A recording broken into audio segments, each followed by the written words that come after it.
Hey folks, I'm Chris Thornton, and in this video I'd like to tell you the true and frequently ridiculous story of why Americans and Canadians pronounce the name of this metal aluminum, while here in Britain and in the rest of the English-speaking world we call it aluminium, and why perhaps neither of those are the most appropriate name after all.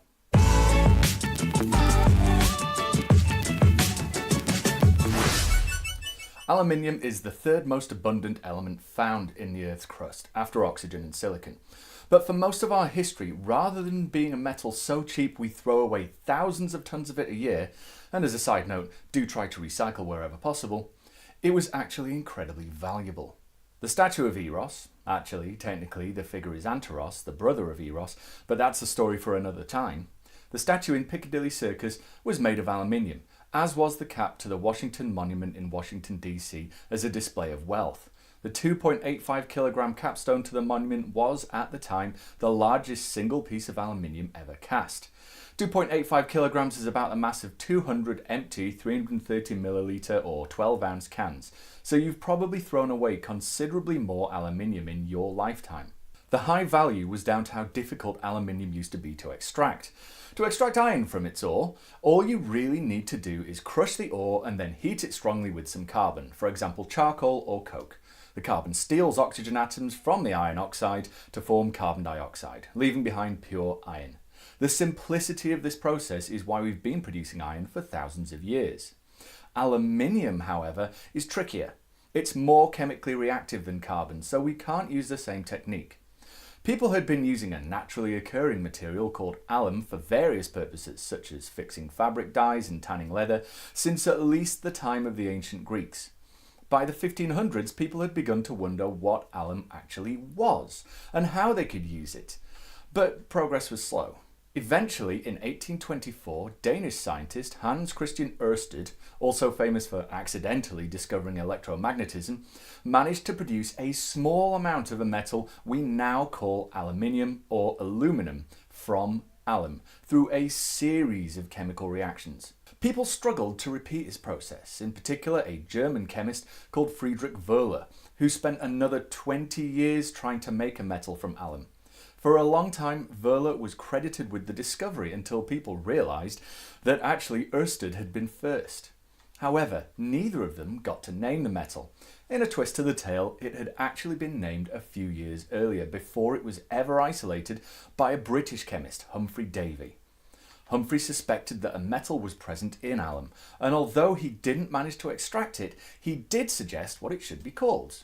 Since it was found in alum, and since there was something of a trend at the time for naming elements with the suffix ium or ium, a trend which Davy himself had previously helped promote by being first to isolate and then name the elements potassium, sodium, magnesium, calcium and strontium, because of this he struck the suffix on the end of alum to get alumium.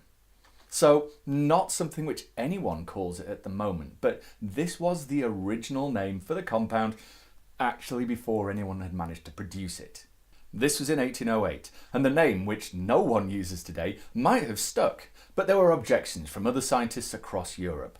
They felt that rather than naming the metal for the raw material it was extracted from, it would be better to derive its name from its oxide, a substance which by this point had been named alumina. Davy relented. After all, no one had even extracted the metal yet, and it would be more than a decade until Ørsted finally managed it.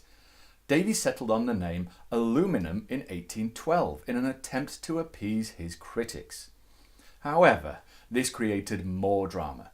A British scientist named Thomas Young was so angry about the name aluminum that he anonymously wrote a review of Davy's work in which he suggested naming the metal aluminium instead, writing, "For so we shall take the liberty of writing the word in preference to aluminum, which has a less classical sound." Essentially what he meant was that he liked the sound of his spelling better than the one Davy had suggested.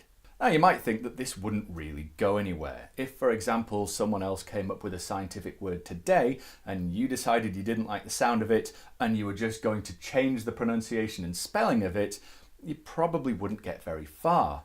But actually, Young managed to get the British scientific establishment to support his idea, and aluminium began to catch on.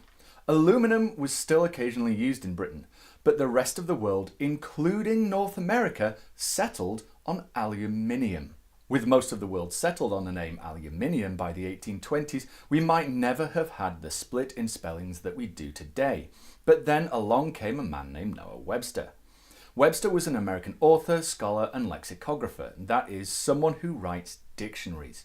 Nowadays, we tend to think of a dictionary as a definitive list of how words are correctly spelled, plus of course their definitions. Webster had a slightly different view. He was passionate about reforming spelling. He saw the sometimes idiosyncratic or downright strange spellings of English words as a barrier to becoming literate. To further his cause, he published a dictionary, including such definitively American spellings as colour without the letter U and centre ending ER instead of RE. Webster's dictionary, through its various printings, became the definitive textbook of American spellings, still in use today as the Merriam-Webster Dictionary. However, Noah Webster's dictionary of 1828 calls the metal aluminium, as does Webster's unabridged dictionary of 1913. But as the aluminum spelling became more popular, Webster's dictionary saw another opportunity for spelling reform, and rather than rigidly enforce their previous spelling as we might expect a dictionary to do today, they were happy to make the switch to the simpler spelling, establishing that as the standard. But how did a different spelling become popular when originally aluminium was the spelling used in America? In the mid-1800s, the metal was still incredibly expensive and more valuable than gold because it was still so difficult to extract.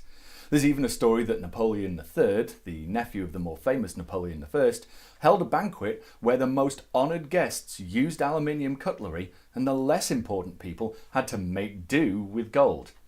That all changed in 1886 when French engineer Paul Héroult and American engineer Charles Martin Hall both developed a process of electrolysis to extract aluminium, now known as the Hall-Héroult process. And this is still the basis of the technique we use today.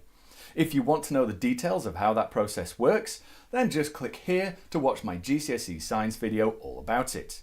By 1888, both men were beginning electrolytic production of aluminium on an industrial scale, with Hall founding the Pittsburgh Reduction Company.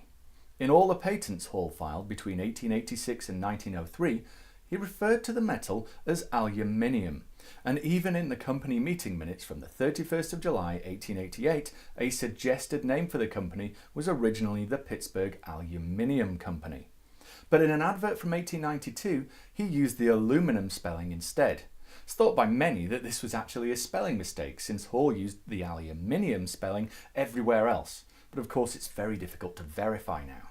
As aluminium became much cheaper thanks to electrolysis, it became much more common, and the main company producing it in America was the Pittsburgh Reduction Company.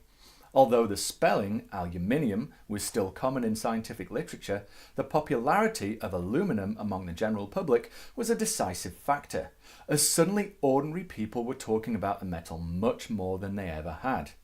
The two spellings continued to be used side by side for a while, but in 1907 the Pittsburgh Reduction Company changed its name, opting for what was now the more broadly appealing spelling, at least among the general public, naming itself the Aluminum Company of America, which was subsequently shortened to Alcoa, a company that's still going today.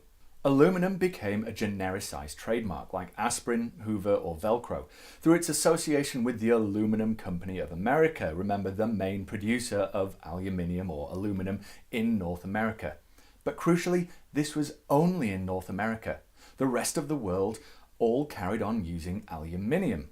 But Americans shifted to aluminum.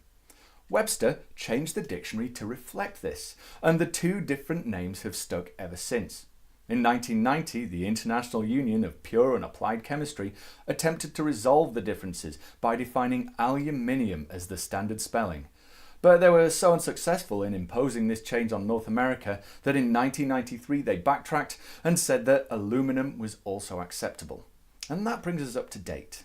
In keeping with the ongoing debate about which naming of the element is the correct one, I'd like to finish this video by suggesting we instead rename the element to honour the man who first managed to actually isolate it, Hans Christian Ørsted. Because remember, were it not for Humphrey Davy jumping the gun by 16 years and really confusing the process along the way, followed by a series of arguments and hissy fits from scientists all over Europe, a dictionary writer who ironically liked to change the spellings of words, and an American company happening to choose one spelling over the other, possibly by accident, we might never have needed to debate the correct name of the metal this can is made from. And when we finished our drink, rather than looking for an aluminium or an aluminum recycling bin, we'd be looking for an Østedium recycling bin instead. Cheers, Hans! I hope you really enjoyed that video. If you did, remember to like, subscribe, and hit the notification bell. You can also click just here to subscribe to this channel, and if you click just here, you can see a video on how the Yorkshire accent helped Britain win the Second World War. Thanks very much for watching.